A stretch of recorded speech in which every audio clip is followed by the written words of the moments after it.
Sama ka pa na.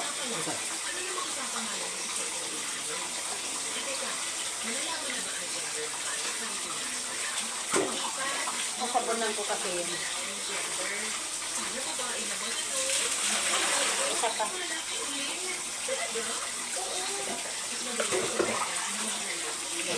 Kung pagbigyan ako ng yan na lalaki ulit ang magiging anak ko, pangalanan ko siyang Miguel.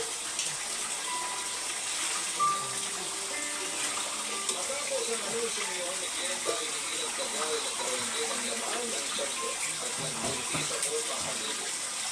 Tuwang-tuwa si Glenda nang malaman niya na sa wakas ay nagtama ang tama na rin ako. Ang mga panahon yun ay 6 months nang buntis si Glenda sa ikalawa niyang anak. At yun nga ay si Michael. Anim na buwan lang ang pagitan nilang dalawa noong pinanganak ko na pa si Arya. Bilang isang first-time mom, si Glenda naging takbuhan ko sa mga bagay na hindi ko pa alam. O paano gawin o paano ang solusyon. Nag-aaral daw ulit si Danilo.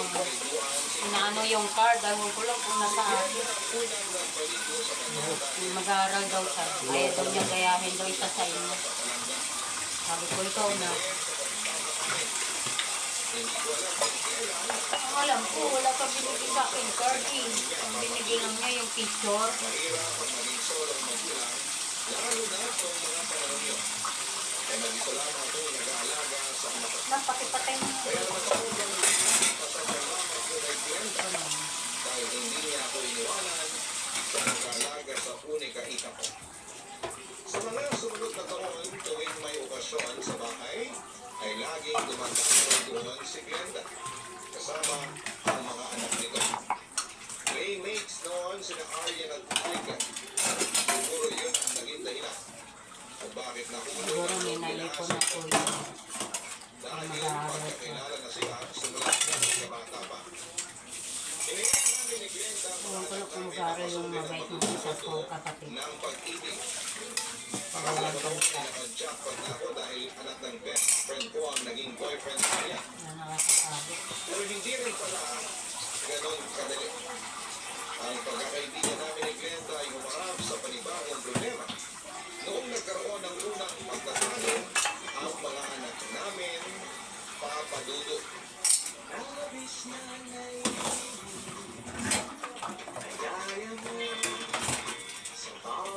Bukas magluto ako ng bawang.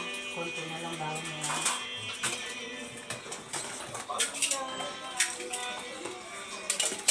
Nagugutom ka kay JGB ah. Ha? Kay JGB ka pumunta. Kanino kayo? JGB. Tama ka ba? Talong. Ay, nga pala. Nandun ka.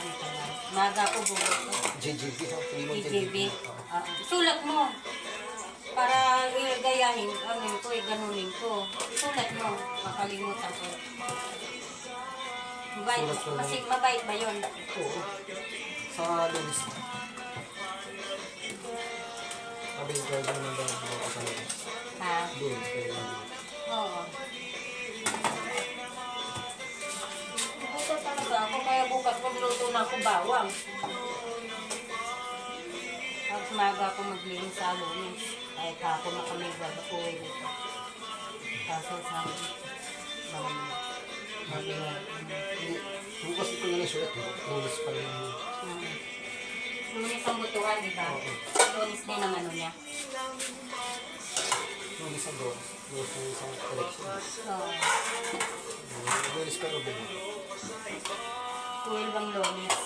Ito, pakipan mo nga doon. Parang wala na. Oh, sige. 30 sa ano, Martes. Oo. Ayun, ako nang magbanda ng kahilutan.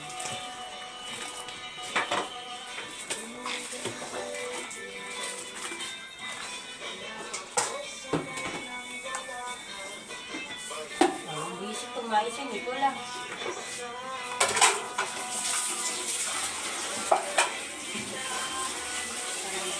Gano'n mo na. Ang nasabi ko yun. Ah, bon. Magsakit.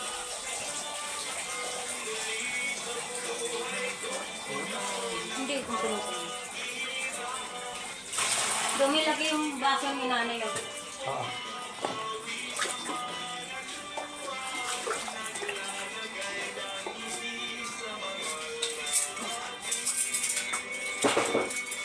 Kabidyo ka naman.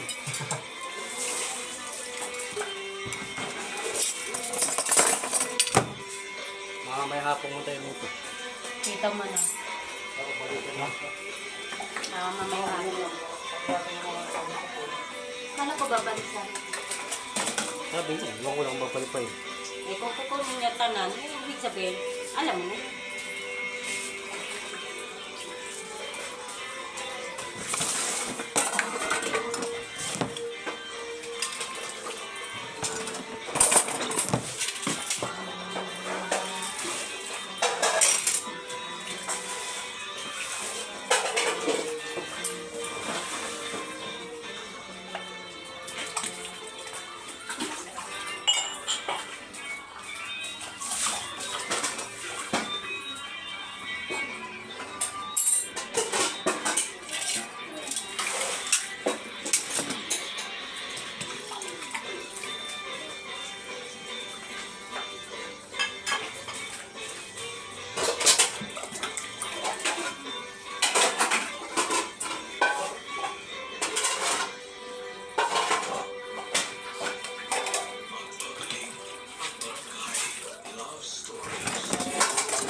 Tamagan, yung picture niya ay nanay. Ito tamagan. Ah, sige, humita po niyan. Humita po niyan eh. Ano yun?